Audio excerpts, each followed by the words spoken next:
এই হালকা হালকা শীতে গরম গরম বিরিয়ানি থাকলে আর কিছু কি লাগে? আচ্ছা, আমরা অনেকেই মনে করি যে বিরিয়ানি বাড়িতে বানানো অনেকটাই কঠিন, কিন্তু সত্যি কথা বলতে কি, অনেক রেসিপির থেকে বিরিয়ানি বানানোটা কিন্তু অনেকটাই সোজা যদি ঠিকঠাক ইনগ্রিডিয়েন্টস ইউজ করেন।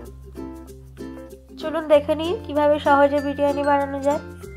ক্লাসিক চিকেন বিরিয়ানি, এর জন্য আমি 3টে বড় বড় লেগ পিস নিয়েছি। লেগ পিস দিয়ে বিরিয়ানি খাওয়ার কিন্তু মজাটাই আলাদা। তো এটাকে আগে ম্যারিনেট করে রাখতে দেব। একটু লঙ্কা গুঁড়ো, নুন, হলুদ গুঁড়ো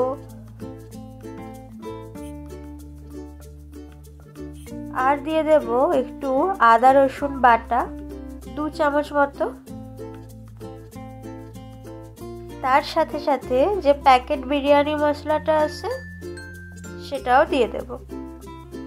আপনারা কি ভাবলেন বিরিয়ানি মশলা বাড়িতে বানাবো? না না না, অত কাজ করি না আমি।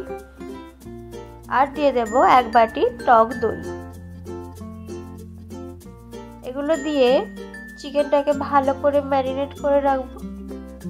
আপনারা যদি লেগ পিস না পান তাহলে অন্য কোনো চিকেনের পিসও ইউজ করতে পারেন। এবার ভাতের জন্য জলটা বসিয়ে দেব, আর জলে দিয়ে দেব একটু গোটা গরম মশলা। অনেকেই আপনারা কমপ্লেন করেন যে বিরিয়ানির চাল অনেক সময় ফেটে যায় বা ভেঙে যায়। তো সেটার জন্য একটা ট্রিক্স হলো, চালটা কিন্তু জলটা পুরোপুরি টকবক করে ফোটার পর দেবেন। এখানে হয়তো বোঝা যাচ্ছে না, কিন্তু আমি কিন্তু জলটা পুরোপুরি ফোটার পরেই চালটা দিয়েছি। আর চালটা দেওয়ার সাথে সাথে গ্যাসটাকে কমিয়ে দেবেন না, একটু ফুটতে দিন 2 থেকে 3 মিনিট, তারপর গ্যাসটাকে কমাবেন। এইভাবে বিরিয়ানির চালটা সিদ্ধ করলে একটা ভাতও কিন্তু আপনাদের ভেঙে যাবে না। তো এই ট্রিক্সটা একটু মাথায় রাখবেন, তাহলেই চাল একদম গোটা গোটা হবে। আমি এখানে নর্মাল বাসমতি চাল ব্যবহার করছি, বিরিয়ানির চাল যেটা হয়। আচ্ছা, এরকম কি কেউ আছেন যে বিরিয়ানি খেতে পছন্দ করেন না?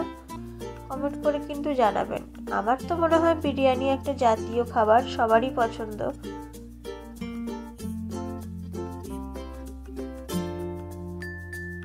তো যাই হোক, বিরিয়ানির চালটা ফোটাতে দিলাম।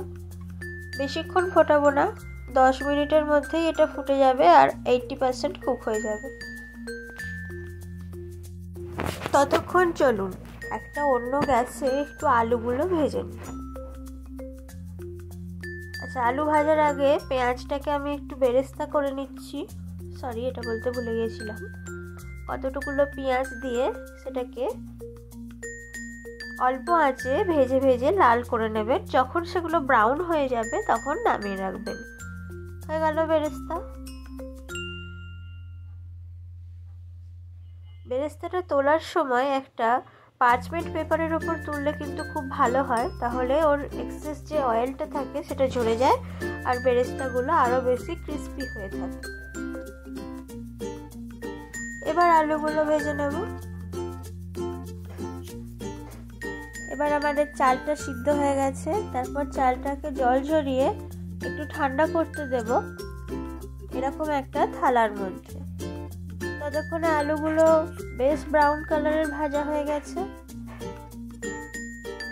এবার আলুগুলোকে তুলে রেখে চিকেন কারিটা বানিয়ে নেব, মানে বিরিয়ানির যে চিকেনের গ্রেভিটা হবে সেটা বানিয়ে নেব আর কি। তো এর জন্য আগে একটু রসুন কুচি দিয়ে দিলাম তেলে। রসুন কুচি দেওয়ার আগে গ্যাসটাকে কমিয়ে দেবেন যাতে রসুনটা আমার মতো পুড়ে না যায়। এবার আমি একটু গোটা গরম মশলা ফোড়ন দিয়েছি আর দিয়ে দিয়েছি পেঁয়াজ কুচি। বেশ খানিকটা পেঁয়াজ কুচি ব্যবহার করেছি আমি। এবার আর কি, ম্যারিনেট করা চিকেনগুলো একটা একটা করে দিয়ে দেব আর একটু কষিয়ে নেব। যেহেতু চিকেনগুলো আগে থেকেই ম্যারিনেট করা আছে তাই বেশি সিদ্ধ হতে সময় লাগবে না, আর এটাকে পুরোপুরি সিদ্ধ করতেও হবে না, 60 থেকে 70% পর্যন্ত করলেই হয়ে যাবে। নাড়িয়ে চাড়িয়ে ভালো করে এটাকে কষিয়ে নেব, যেমন ভাবে আমরা নর্মাল চিকেন কারি বানাই আর কি। আর আলুগুলোও দিয়ে দেবো এখানে।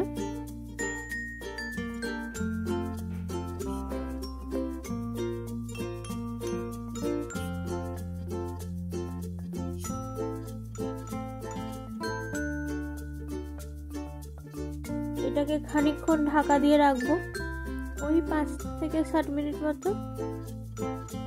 গ্যাসের ফ্লেমটা একটু লো করে অল্প একটু জলও দিতে পারেন, যেটা বিরিয়ানি গ্রেভিতে কাজে লাগবে। ততক্ষণ একটু গরম দুধে একটু কেশর ভিজিয়ে রাখবো, আর 1 বাটি জলে একটু ফুড কালার মিশিয়ে রাখবো, হলুদ রঙের ফুড কালার। আর একটা কথা, চালটা ছেঁকে নেওয়ার পর চালের জলটা কিন্তু ফেলে দেবেন না, সেটা কিন্তু আমাদের পরে কাজে লাগবে। আর একটা জিনিস করব, যেটা হলো বিরিয়ানি যে পাত্রে আমি বানাবো বসাবো সেটাতে ভালো করে ঘি লাগিয়ে নেব চারিদিকে। এতে কি হয়, পুরো চালটায় পুরো বিরিয়ানিটায় ঘিয়ের গন্ধ আসবে, আর প্লাস বিরিয়ানির যে সাইডগুলো পুড়ে যাওয়ার চান্স থাকে সেটাও হবে না। দেখুন আমাদের চিকেন কারি রেডি হয়ে গেছে। এবার আমরা বিরিয়ানিটা অ্যাসেম্বল করব। তো নিচে প্রথমে আমি একটা পাতলা লেয়ার ভাত দিলাম, যাতে এই ভাতগুলো একটা ক্রিস্পি ক্রাঞ্চ আনতে পারে। এবার আমি চিকেনের লেগ পিসগুলো দিয়ে দেবো, যেহেতু এগুলোকে সিদ্ধ করতে হবে ভালো করে।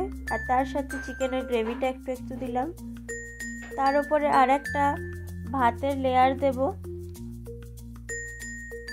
এবার দিয়ে দেব চিকেনের আলুগুলো, দিয়ে দেব একটু বিরিয়ানি মশলা,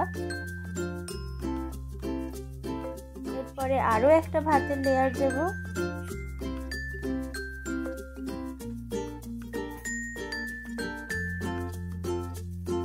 তার উপর থেকে একে একে বিরিয়ানি মশলা, নুন,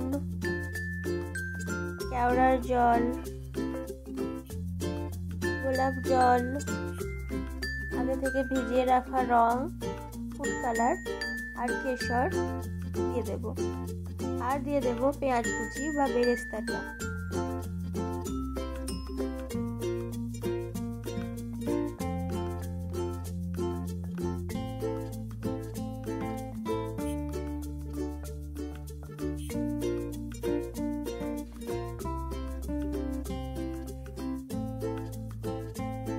একটুখানি মিঠা আতর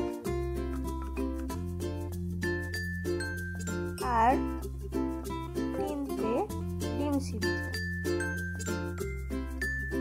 তার আগে উপর থেকে সেই যে চালের জলটা আলাদা করে রাখা হয়েছিল সেটাকেও দিয়ে দেব।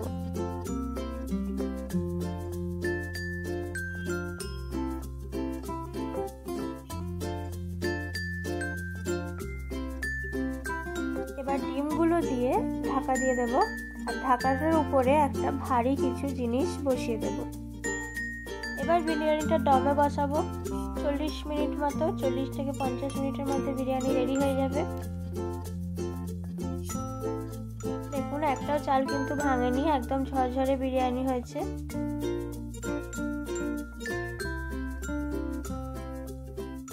এরকম আরো অনেক সহজ সুন্দর রেসিপির জন্য আমার চ্যানেলটি সাবস্ক্রাইব করতে ভুলবেন না। আর যদি এই রেসিপিটি আপনাদের ভালো লাগে থাকে বা আপনারা যদি বিরিয়ানি খেতে খুব ভালোবাসেন, তাহলে কমেন্ট করে আমাকে অবশ্যই জানাবেন।